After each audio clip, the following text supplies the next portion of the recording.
लेकिन मुझे दुख इस और बात का हुआ, इस मेमोरेंडम में जिन लोगों ने नीचे अपनी वेदना प्रकट की है, ये 21वीं सदी का हिंदुस्तान, ये 21वीं सदी का मेरा बिहार, जिसमें 25 साल, 30 साल, 35 साल की उम्र की माताएं बहनें बैठी है, लेकिन एक को भी हस्ताक्षर करने का किसी ने नहीं सिखाया, उनको अंगूठा करना पड़ा है, अंगूठा। श्रीमान लालू जी, नीतीश बाबू, ये चिट्ठा आपके कुकर्मों का सबूत है, कुकर्मों का सबूत। मुझे खुशी होती कि गरीब से गरीब मेरी ये माताएं बहनें ने अपने हाथ से अपना नाम लिख करके मुझे चिट्ठी दे सकते, लेकिन अंगूठा का निशान करके उनको अपनी वेदना प्रकट करनी पड़ रही है। इससे बुरा कोई हाल नहीं हो सकता। भाइयों बहनों, जिस धरती से नालंदा की गूंज उठी थी, जिस धरती से दुनिया के लोग पढ़ाई के लिए आते थे, उस धरती पे 25, 30, 35 साल की मेरी माताएं बहनें, आजाद हिंदुस्तान में जन्मी हुई हमारी माताएं बहनें अपनी वेदना प्रकट करने के लिए, अंगूठा का निशान लगाने के लिए मजबूर होना पड़ता है। और मैडम सोनिया जी,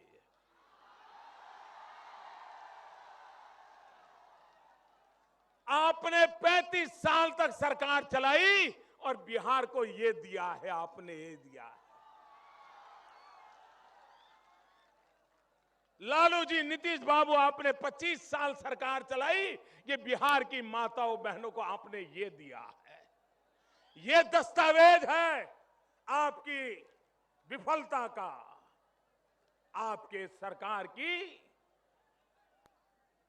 समाज के प्रति, गरीब के प्रति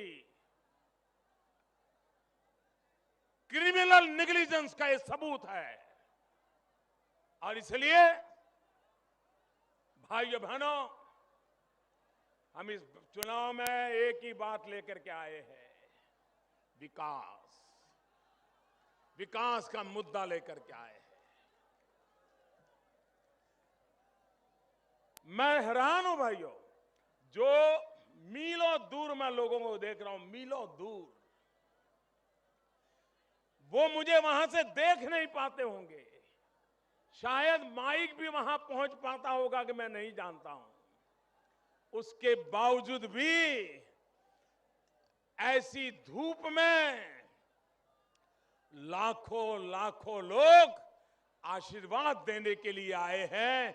भाइयों बहनों, इससे बड़ा नसीब क्या हो सकता है।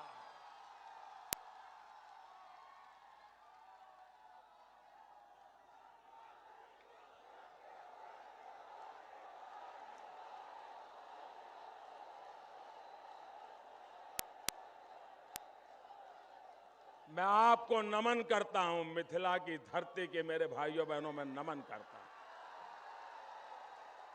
ये प्यार मैं कभी भूल नहीं सकता हूं भाइयों, ये प्यार कभी मैं भूल नहीं सकता।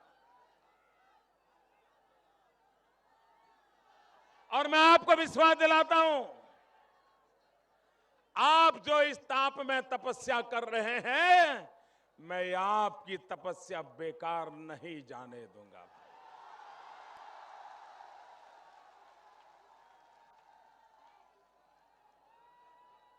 आपके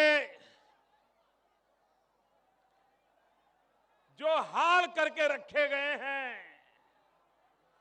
बिहार को जो बेहाल करके रखा गया है, उसमें बदलाव लाए बिना आप लोगों का भाग्य नहीं बदल सकता। मेरे भाइयों बहनों, मैं लोकसभा के चुनाव में भी आया था और लोकसभा के समय भी यहीं पर मेरी सभा हुई थी, लेकिन इतनी भीड़ नहीं आई थी।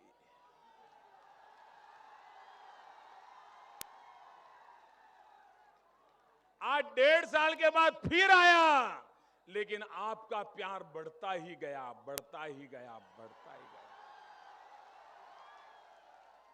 और मेरी एक और भी बात है, मैंने पिछले लोकसभा के चुनाव में भी बिहार में रैलियां की थी, जनसभाएं की थी, लेकिन 50 महिलाओं से ज्यादा कोई महिलाएं आती नहीं थी।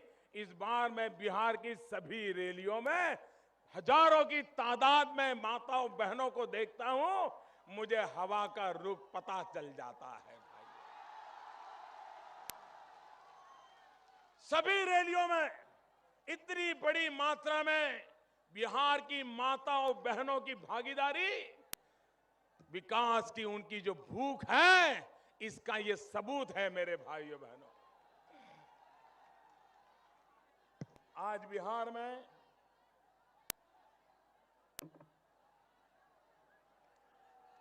बिहार में चौथे चरण का मतदान चल रहा है। आपको मालूम है ना कि बिहार में जो लोग पराजय से कांप रहे हैं, 2-2 इंजन की जरूरत पड़ेगी, 2-2 इंजन की। 2 इंजन लगेंगे तब ये बिहार गड्ढे में से बाहर आएगा। एक इंजन पटना में एनडीए की सरकार और दूसरा इंजन दिल्ली में मेरी सरकार का, एक दिल्ली का और एक पटना का, 2-2 इंजन लगाने पड़ेंगे। और इसलिए मैं आपसे आशीर्वाद चाहता हूं कि दिल्ली में तो आपने इंजन बैठा दिया है, यहां एक ऐसा मजबूत इंजन बिठा दीजिए ताकि बिहार के अंदर भारतीय जनता पार्टी और एनडीए की सरकार बने, जो बिहार को इस गड्ढे से बाहर निकाल दे।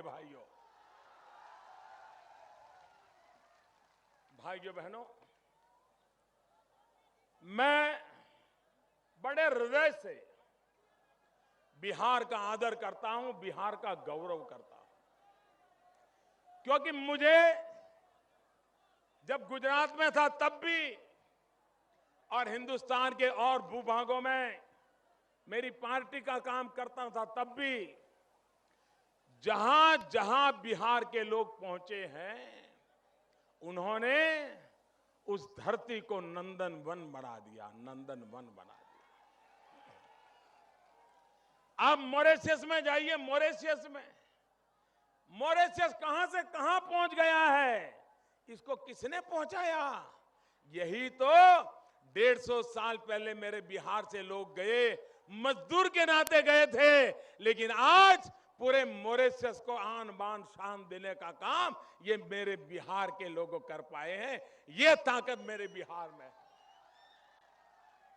अरे बगल में झारखंड देखो, झारखंड, ये झारखंड भी तो पुराना बिहार है, झारखंड भी तो पुरानी बिहारियों की पहचान है। लेकिन जैसा ही झारखंड अलग हो गया, भाजपा की सरकार बन गई, आज झारखंड हिंदुस्तान के पहले 10 राज्यों में आकर के बैठ गया है और बिहार वहीं का वहीं रह गया है, क्योंकि यहां नेता ऐसे बैठे हैं, ऐसी कुंडली मार करके बैठे हैं कि बिहार को उठने ही नहीं देते। ये नेता ही बिहार पर बोझ बन गए हैं। 25 साल की सरकार बिहार पर बोझ गई है और इसने बिहार को तबाह कर दिया है। और इसलिए मेरे भाइयों बहनों, मेरा भरोसा बिहार के नौजवानों पर है, मेरा भरोसा बिहार की माताओं पर है, मेरा भरोसा बिहार के किसानों पर है, मेरा भरोसा बिहार के गरीबों पर है, मेरा भरोसा बिहार के मजदूरों पर है, मेरा भरोसा बिहार के विकास के लिए मेहनत करने वाले, पसीना बहाने वाले मेरे सभी भाइयों बहनों पर है कि उनकी बदौलत बिहार आके बढ़ने रहने वाला है, बिहार ऊंचाइयों को पा करके रहने वाला है। भाइयों बहनों, मेरे लिए बिहार का मतलब है बिहार यानी अंग्रेजी में अगर बिहार का स्पेलिंग करें, बी यानी ब्रिलियंट, बिहार का बी यानी ब्रिलियंट, बिहार का आई मतलब इनोवेटिव, बिहार का बी का आई मतलब इनोवेटिव, बिहार का एच, एच मतलब हार्ड वर्किंग, बिहार का आर, आर का मतलब है, बिहार का ए का मतलब है एक्शन ओरिएंटेड, बिहार के ए का मतलब है एक्शन ओरिएंटेड, और बिहार का आर का मतलब है रिसोर्सफुल, बिहार का मतलब है brilliant, innovative, hard working, action oriented, resourceful, BIHAR, ये ताकत है बिहार की। और भाइयों बहनों, यही ताकत के भरोसे मैं बिहार को हिंदुस्तान में नई ऊंचाइयों पर पहुंचाने का सपना देखता हूं, और उन सपनों को पूरा करने के लिए विकास का मंत्र लेकर के आया। एक बार मुझे, जब मैं प्रधानमंत्री नहीं था, तो एक हवाई जहाज में सफर करता, मेरे बगल में एक सज्जन बैठे थे, वो मेरी तरफ देख रहे थे, फिर मुझे पूछने लगे कि आप कोई अंगूठी वंगूठी कुछ पहनते नहीं हो क्या, कोई तावीज बावीज नहीं पहनते हो क्या? मैंने कहा क्यों भाई? नहीं, बोले सारे नेता लोग ऐसा सब न कुछ पहनते रहते हैं, आप नहीं पहनते? मैंने कहा देखो भाई, मैं जंतर मंतर में भरोसा नहीं करता, मैं तो लोकतंत्र पर भरोसा करता हूं। यही मेरा जंतर है, यही मेरा मंत्र है, यही मेरी जड़ी बूटी है, यही मेरा तावीज है। ये 125 करोड़ देशवासी, यही सब कुछ मेरे लिए है, मुझे और किसी चीज की जरूरत नहीं है। लेकिन जिनके पास ये नहीं है वो बेचारे कहां जाएंगे? जिनके पास लोकतंत्र में श्रद्धा न हो, जिनके पास जनता जनार्दन का आशीर्वाद न हो, उनके लिए जंतर मंतर के सिवाय कोई चारा नहीं होता है।